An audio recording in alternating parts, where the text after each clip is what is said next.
The Cleveland Browns are a good team, but all the injuries they're dealing with right now set up some very advantageous matchups for the Chicago Bears.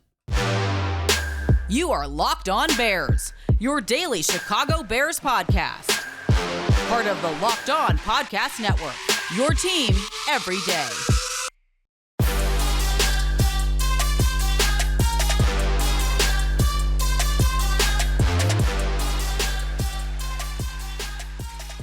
This is Locked On Bears, and I'm your host, Lauren Cox.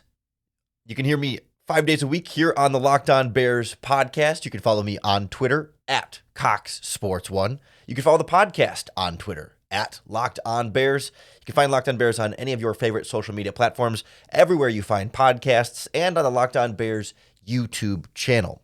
Thanks for making us your first listen today. We're part of the Locked On Podcast Network, your team every day. Today's episode of Locked On Bears is brought to you by our friends at LinkedIn. LinkedIn Jobs helps you find the qualified candidates you want to talk to faster. Post your job for free at linkedin.com/LockedOnNFL. That's linkedin.com/LockedOnNFL to post your job for free. Terms and conditions apply. On the show today, we put together a game plan for what the Chicago Bears need to do to beat the Cleveland Browns on Sunday. We'll go through what to expect from Joe Flacco and the Cleveland Browns offense that's still finding its feet a little bit with Flacco, a veteran quarterback who can pick things up quickly, but still simple, I think, in what they're doing on that side of the ball. Plus, some injuries on that offensive line changed the dynamics there, and really only a couple of key weapons in their passing game to be concerned with, and I think an aggressive game plan will go a long way on defense. Offensively, you got to be worried about Myles Garrett coming after Justin Fields. That's going to be priority number one, but the Browns will give you a lot of single coverage for your receivers on the back end, so some opportunities here for the Bears passing game to get going quite a bit in this one. And we'll wrap up with the matchups that will go very far in deciding who wins this game, the matchups one-on-one that the Bears need to win in order to come out on top in this one. But defensively, when you're preparing for the Cleveland Brown offense, it's Joe Flacco now, again, back in the NFL, rolling again with the Browns, he's technically their fourth string quarterback this year because it was Deshaun Watson, and then it was kind of PJ Walker and kind of Dorian Thompson-Robinson, but they've been 2 and 3, and now we're on to the Joe Flacco show. The veteran brought in off the street just a few weeks ago, and so there's very clearly still an adjustment period there, a learning curve, a sort of like he doesn't have this offense mastered. They're not operating the full playbook at full speed. Things from a passing game standpoint tend to be a little bit more simplified, understandably, and Flacco's been able to execute a simplified offense at a fairly quick, high level because he's a veteran who's done this before and won a lot of football games in his career, but it does limit a little bit more of what they might want to do offensively, ideally, if they had a quarterback who's been more established in the system. You're really seeing him stick generally to a lot of one-read type plays and more, your basic patterns, right? He threw a lot of slants last week against the Jaguars. Not like deep ones, not even all the way, but like the quick snap, turn, throw the slant, right? It's not even to the middle of the field by the time the ball gets there. It's slants, it's curls, to the outside, not super deep. We're talking 5, 6, 7 yard curls. And then like deeper out routes, those kind of flood concepts, but pretty simple stuff, right? Slants, curls, out routes, and then a lot of little like check downs to the flat, right? Whether it's the running back on the flare out of the backfield or just, the slot receiver running straight to the flats or whatever it is, a lot of that, right? It's, you'll kind of have that flood concept where you'll have a deep out and then underneath and you'll just read high-low there. They throw a lot of that, throw a lot of the quick slants, throw a lot of hitches. All of those are plays where it pays to be aggressive with your corners. And it just so happens the Bears have some corners that are pretty good being aggressive. But certainly there's always the risk of a double move, but you kind of got to trust that your pass rush will be good enough that if they try the double move, that the play won't have enough time to develop there. I'm much more confident and comfortable biting on the slant, right? As soon as you see that receiver make his break, go. Don't hesitate. Don't wait for the double move. Don't be worried. Just you see it, go after it, because just jump on those slants, jump on those out routes, jump on those curls, and attack downhill on those underneath routes, and you should be able to limit then certainly yards after the catch, but also contest a lot of these catch points because they're quicker concepts. He's generally getting rid of the ball fairly quickly. When he has time, he'll load up and try and take some deep shots here. He hits some go routes and some deeper downfield stuff, but for the most part, it's quick underneath stuff that they want to get him in rhythm that way. So I think with as well as Montez Sweat and this defensive line has generally been playing, even without Yannick Ngakoue, now on injured reserve, I think I can trust my cornerbacks enough to be aggressive versus these Browns receivers and know that they're trying to get rid of the ball quickly. So react quickly and take the first thing, follow your instinct there, and don't worry as much about getting burned on double moves and trying to go deep. Because you're going to see the Browns offense generally want to run the ball more. Take that pressure off of Joe Flacco, get the running game going. We heard Jeff Lloyd from Locked On Browns talk about it on yesterday's Crossover Thursday podcast. Go back and take a listen to that if you have not yet up to this point. They want to get this ground game going a little bit and make life easier for Flacco. So for me, if I know that they want to run the ball and they generally want to hit quicker stuff in the passing game, then I'm going to load up the box. I'm going to bring a safety down. I'm going to let my cornerbacks play up and trust them that, if they do, if I've got 8 guys in the box and they do pass it, that Jalen Johnson can handle that. Not too worried there. Tyreek Stevenson, ups and downs, but generally a guy in one-on-one press coverage is pretty good there. I like my chances there. Honestly, I would pretty strongly consider having Jalen Johnson shadow cover Amari Cooper. Wherever Amari Cooper lines up, Jalen Johnson follows him. Left, right, slot, you name it. Put Jalen Johnson on him because the passing game with Flacco especially, it pretty much all flows through Amari Cooper and then David Njoku at tight end. Like Elijah Moore makes some plays here and there, and they'll get it to the other receivers and the running backs at times a little bit here and there, but feels a little bit more check downy to me there. We're not really seeing Joe Flacco attack a lot of the middle of the field so far as a quarterback, a lot of stuff working to the sidelines. So I'm not as worried about the Bears linebackers in coverage, even against Njoku or certainly any of the slot receivers. It's much more slot cornerback versus Njoku or safety in the slot and in the flat versus Njoku, working more towards the outside than gashing you over and over the middle. With the exception of the red zone, it seems like red zone, Flacco's happy to go Njoku middle of the field, hit him, I think, for 2 different touchdowns against the Jaguars last week. But between the 20s, certainly, sidelines is where a lot of this battle is going to be won and fought in the secondary. And you hope that you can trust your cornerbacks at this stage of the process and load up the box to stop the run. And in theory, keep the Joe Flacco experience more or less contained. You're not going to totally shut everything down, but I think given how well this Bears defense is playing, I'm not overly concerned about Flacco and this Browns offense completely lighting you up, especially with the injuries they've had at offensive tackle. Your pass protection is going to be a bit more vulnerable in front of Joe Flacco, so you should be able to get after him a little bit. Not a mobile quarterback at age 38 or 39, however old he is at this stage of the process. He's 38, turns 39 in January. So I like my chances with this Bears defense. It's the Bears offense going up against a pretty darn good Browns defense and that big threat at the outside linebacker spot, or I guess defensive end spot, number 95, Myles Garrett. He has to be the focal point of any offensive game plan, but some of the other injuries, particularly in the secondary for Cleveland, can open some things up for this Bears passing game and maybe Justin Fields' legs as well. We'll go through what to expect from this Cleveland Browns defense next on Locked On Bears. This episode of Locked On Bears is brought to you by our friends at LinkedIn Jobs. When you're hiring for your small business, you want to have as many top-tier candidates as possible to interview. That's why you have to check out LinkedIn Jobs, because LinkedIn Jobs has all the tools to help find the right professionals for your team faster and for free. I'm on LinkedIn. I bet you're on LinkedIn. And if you're not on LinkedIn, a lot of your friends, family, and coworkers are on LinkedIn. So you're getting a vast network of more than 1 billion professionals, which makes it the best place to hire.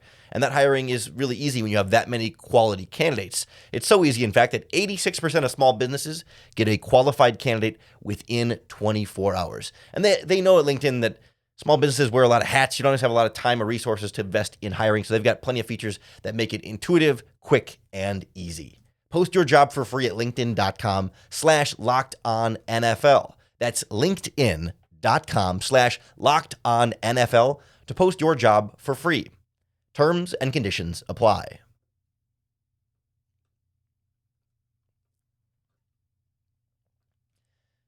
We saw the last time the Chicago Bears played the Cleveland Browns.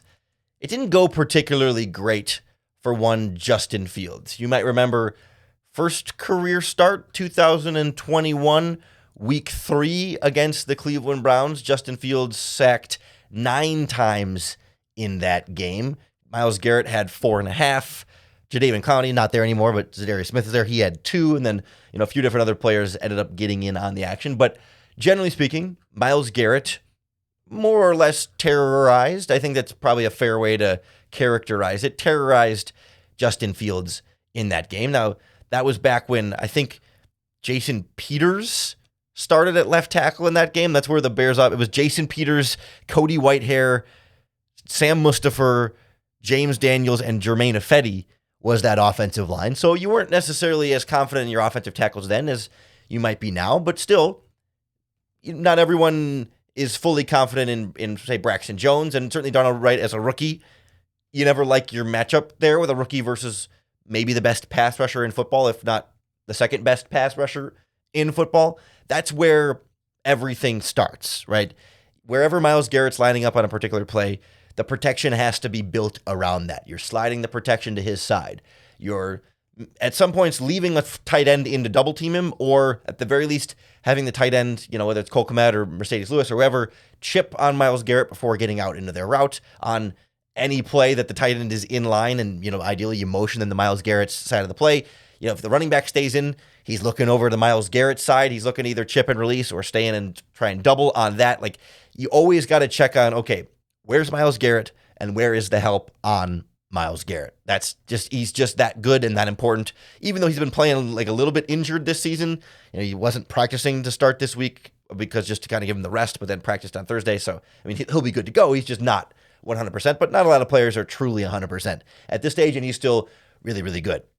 It's not to overlook the rest of that defensive line, which is also good. Za'Darius Smith, former Green Bay Packer, is on the other side. He's having a strong season, still playing well at this stage of his career. But at the end of the day, yeah, he might get a pressure or maybe a sack, and I'll kind of take what I can get there. Like, if I can eliminate, well, you can't eliminate Myles Garrett, right? But if I can minimize the Myles Garrett impact, and okay, I get a little bit of Za'Darius Smith pressure, or Dalvin Tomlinson on the interior is not just a run defender, but he can get some good pressure up front. Those guys are worth paying attention to and having concern about. But game plan wise and scheme wise, I'm scheming for Myles Garrett, and I'm kind of living with my matchups on everybody else. Even though they have a good defensive line. You can't protect and scheme every really good player off their defensive line and not have any of them have any kind of impact in the game. You got to pick and choose your battles. And if I'm picking and choosing my battles, it's all in on stopping Garrett, and I'll trust, my interior one-on-one or trying to double team Dalvin Tomlinson, and I'll trust my other offensive tackle against Za'Darius Smith, who might win that matchup sometimes, but I'd rather have that happen occasionally than let Myles Garrett take over the game by letting him run free one-on-one against your tackles and getting another 4.5 sacks and 9 total sacks on Justin Fields. To be clear, Fields' pocket presence is a lot better now than it was in his first career start. That alone should reduce the number of sacks in this game, but still, the pressure can really cause a lot of problems there, because the Browns are a defense that play more cover one than any team in football. Single deep safety, man coverage underneath. And so there's going to be a lot of one-on-one opportunities for your receivers. They're going to leave their corners in man coverage and say, all right, DJ Moore, go beat Denzel Ward. There's your one-on-one matchup. It's you two in man coverage with a safety in the middle. But if you're on the outside, the middle of the field is a little bit, it's more of a one-on-one matchup at that point. So go win. If you're going vertical, blow by him. If you're going to run a comeback route, put a nice move. If you're digging over the middle, make sure that your routes are crisp and you're not selling it and that you can accelerate away from him and all that stuff. Make sure that you're getting that. They mostly cover one and a lot of cover three as well. Mostly single deep safety. So they can bring another safety down into the box and try and shut down your running game a little bit more. And I'm expecting more of that. I'm expecting that when they play that cover one, instead of having their other zone player over the middle be in a zone, I think they'll do single deep safety, 5 defenders in man coverage, and then QB spy is what I'm guessing they'll try and do there. It'll be kind of a middle of the field zone, kind of a QB spy, just to make sure that Justin Fields doesn't just run all over them. Because if they're just sitting back in man coverage, then only the safety is looking at the quarterback there, so he can scramble and the corners aren't looking for him, and he could really do a lot of damage with his legs. I have a feeling they're going to keep an eye on him a little bit better than that. But regardless, to me, it's the one-on-one corner versus receiver, or really it's just like any sort of pass catcher versus any sort of coverage player, whether it's a tight end, a running back, or a wide receiver out there, you're going to find a lot of one-on-one coverage, especially on the outside. Maybe they gunk up the middle of the field a little bit more with that cover one or with cover three, and it becomes a little bit harder to attack those areas, but it's DJ Moore, man. You just got to be better than your opponent. They're expecting to have cornerback Denzel Ward back. He's missed at least the last game, if not the last couple of games, working on an injury, but he is participating in a limited basis in practice so far this week with the shoulder injury. If he's good to go, the three starting corners for the Browns are all pretty good. Denzel Ward, there's third-round pick from a couple years ago, Martin Emerson, and then a first-round pick from a few years before that, Greg Newsome. Like, those three guys have been pretty solid this season. They're not. There's not like a big vulnerable one like, oh yeah, go attack him, get DJ Moore matched on with this guy because he's the big weak link. If Denzel Ward can't go, then Greg Newsome will play the outside and they'll bring in their backup slot cornerback, the rookie fifth-round pick Cameron Mitchell. He's the weak link. Then get your slot matchup there one-on-one and absolutely attack that. But for the most part, it's solid cornerback. You're not going to find a lot of easy options for your team there. And at the end of the day, like, you need these receivers to win. DJ Moore is very talented. We are pretty sure Darnell Mooney is pretty talented. It'd be nice to have somebody like Tyler Scott out there playing well in a game like this, and we'll see how the injury report looks. Equanimeous St. Brown's not practicing this week, so he might not be able to go at this point, but Bears have been a little thin at receiver the last couple weeks, but to be able to get that rolling against one-on-one matchups, like, this is going to be more of a mano-a-mano talent thing as opposed to like scheme taking away certain things that you might want to do offensively in your passing game. And certainly you're going to want to run the ball. Like, we kind of know the formula at this stage for the Bears offense more broadly. It's run the ball well, avoid negative plays like penalties and sacks so you can stay ahead of the sticks so Fields doesn't get into second and third and long and have to pass and do heroic things to bring this team back. Keep things simple that way. That should be the plan again here, and know that the Browns are without either of their starting safeties, so deep shots should be able to be there, especially with one-on-one coverage elsewhere on the field. Like, there's opportunity here, but this Browns defense plays really well in spite of their injuries, and a lot of that has to do with having guys like Myles Garrett, but also Za'Darius Smith and Dalvin Tomlinson up front. And their linebackers are pretty talented too, but to me, I'm more worried about the pass rush and then getting my one-on-ones everywhere else. A lot of this game is going to be winning one-on-one matchups, not just at wide receiver and cornerback, but elsewhere on this roster. I want to go through some of the matchups we haven't talked specifically about yet that will go a long way towards determining who's going to win this game next on Locked On Bears. This episode of Locked On Bears is brought to you by our friends at BetterHelp. BetterHelp provides online therapy that's easy and super accessible, especially this time of year around the holiday season. It can be really difficult for a lot of people. It can stir up a lot of different things and make you feel guilty, or there's just different stresses when it comes to family and other relationships. And BetterHelp can be a great way to help you through that and not make it so difficult on yourself, right? It's about being your best self through this process and taking care of yourself. I like to think of therapy as like going to the gym for my brain, right? I don't go to the gym because my body's broken, but I go because I want my body to be its strongest and at its best. Same thing with therapy. I don't go to therapy because my brain is broken and I'm in crisis, but it's because I want my brain to be its best. So if you've been thinking about starting therapy, give BetterHelp a try. It's entirely online, it's convenient, flexible, and suited right to your schedule. In the season of giving, give yourself what you need with BetterHelp. Visit betterhelp.com/lockedon to get 10% off your first month. That's BetterHelp, HELP.com/lockedon. One-on-one matchups always end up deciding these games. It's, as we know, it's more about the Jimmies and Joes than the X's and O's.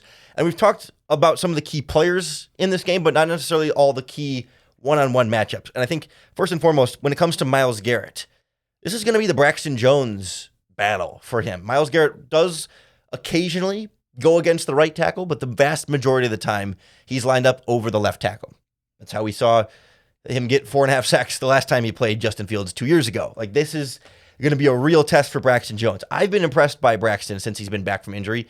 I tend to think he's not an elite left tackle by any means, but a left tackle who's played good enough that you don't need to replace him this offseason. Now, if there's a tackle there at the top of the draft, he's not so good that I'm going to for sure pass on the tackle. I'll still take best player available, but like, left tackle's not high on my needs list for the Bears this offseason up to this point.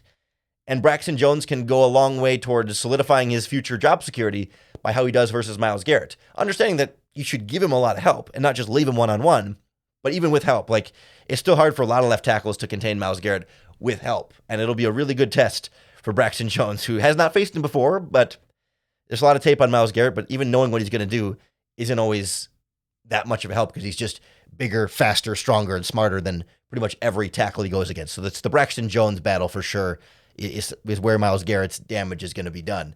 Other spot offensively that I'm looking at as far as getting the passing game going, yeah, we're going to see Darnell Mooney and DJ Moore get some one-on-ones versus corners and stuff. But with the two safeties out for the Browns, right, their backup safeties are likely to be Ronnie Hickman and former Chicago Bear Duron Harmon. To me, that's where Cole Kmet can do some damage, right? When they play a lot of that single deep safety coverage, cover one or cover three, then the other safety is going to come down in the box.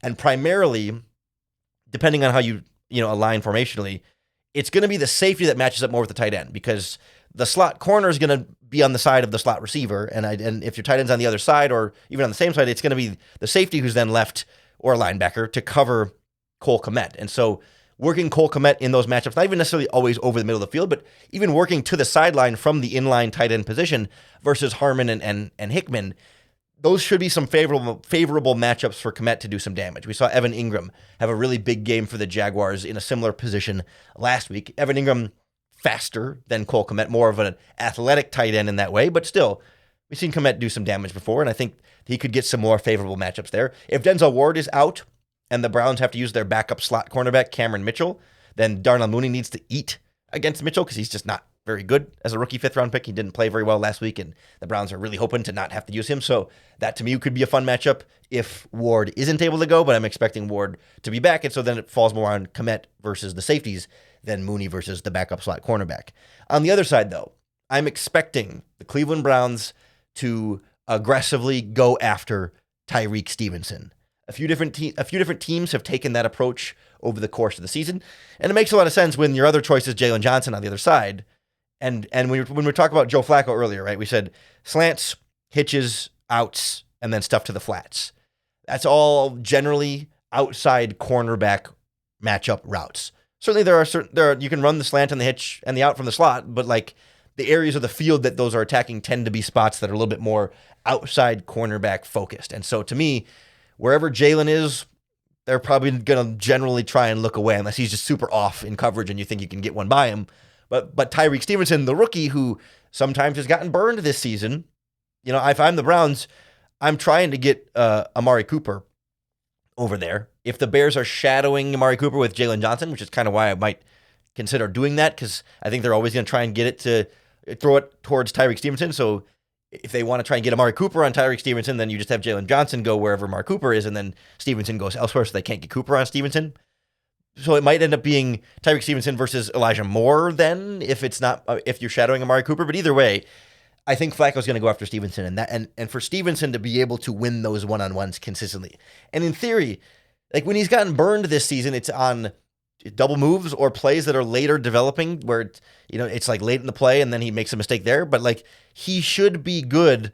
If it's a quick slant, just go get it. Go hit him. Like that's what he did well in college. So it should be a matchup that works a little bit better for Tyrique Stevenson, but easier said than done. And rookies make rookie mistakes, and rookies of his kind of have those big highs and big lows even throughout the same game. So that's kind of what I'm expecting. Like, it wouldn't surprise me if Stevenson gets a pick, but also gets smoked on a slant route for a big gain or something like that, or misses on an out route and bites wrong on it goes the underneath coverage or something, like make some kind of decently important coverage mistake on a play, but then also gets a big pass breakup or a big interception. To me, that feels like what to expect because I think the Browns are going to go after him quite a bit. And then I'm also concerned about David Njoku at the tight end spot. Coming off a big game, I know we heard from Jeff Lloyd on yesterday's Crossover Thursday that with Njoku, there's been some inconsistency where he's either an all-star type player or disappears for a game, but he seems like he's been playing a little bit better as of late, and Joe Flacco liked him as that sort of security blanket, either quick to the outside or in the red zone over the middle of the field. Because of how the Bears may load the box here, I think it's going to end up being more of a Jaquan Brisker type matchup versus Njoku, as opposed to Kyler Gordon will be more like slot receiver. He doesn't tend to do as much tight end coverage one-on-one in that regard, and the Browns don't tend to attack, again, like the middle of the field. If they're not attacking the middle of the field, it's not going to be the linebackers as much. It's going to be more like the safety and the slot who are covering the sidelines and in the flats a little bit more. So that's why I think it ends up coming down to Jaquan Brisker. But Jaquan Brisker missed practice on Thursday with a groin injury after being limited on Wednesday. So it got worse from Wednesday to Thursday. So now, as we record this podcast, very much up in the air whether Jaquan Brisker will be able to go or not. If he's not able to go, the backup is still Quindell Johnson, the undrafted free agent that they brought in at the beginning of the year. I don't like that matchup versus David Njoku, but that's what you might be left with if Brisker can't go. So either way, who's ever at that spot is going to be in a critical safety spot. And sometimes Eddie Jackson might come down and cover him too, and that's part of the matchup too. But it feels to me like Brisker versus Njoku is a big one for this Bears defense, not letting the Browns offense move the ball consistently down the field. I'm not super worried about it overall. I think we're I think we're in for a lower scoring game. There's a reason why FanDuel has the over under set at like 37 points. I mean, that's what, 20 to 17 type final is what that would project, roughly. So it's not going to be high. I don't think it's going to be high flying, big scoring offense, but the Bears should have opportunities with one-on-ones and injured safeties, so it could be there for some more offensive explosion, but I think the pass rush of the Browns will limit some of what the Bears want to do there. So it's going to be one of these kind of tough-fought games, probably a lot of field goals as well. So we'll see. It's going to be a good test for the Bears, and I think it's going to be a fun game, and we'll see. Is this a team that can win 3 in a row and continue some of this hot streak, or will they come back down to earth a little bit more? I think their defense will play well. I think their offense will struggle a little bit again, and it'll be more like the Vikings game, right? Where hopefully not 12-10, no touchdowns, but it'll feel more like the Vikings game where it's like, it's kind of a slog, but your offense is doing kind of enough and you somehow win the game. Like, sure. I think at this point, we'd all take it versus a playoff caliber Cleveland Browns team. Whatever happens, you can be sure we'll break it all down for you right here on the Locked On Bears podcast. So make sure you hit that subscribe button on YouTube or wherever you listen to podcasts. That's going to be the best way to keep up with all of our daily, in-depth Chicago Bears news and analysis. Really appreciate you making Locked On Bears your first listen today. If you're looking for your second listen, check out our NFL Live Locked On NFL Kickoff live show on the Locked On NFL YouTube channels. You can find it pretty much anywhere you find a Locked On podcast. It's connected with the live stream there. It'll be going on this afternoon, previewing all the games for Sunday, getting you ready for all your matchups. So some great content coming over there. Coming back Monday for another Locked On Bears and another opportunity for you to bear down.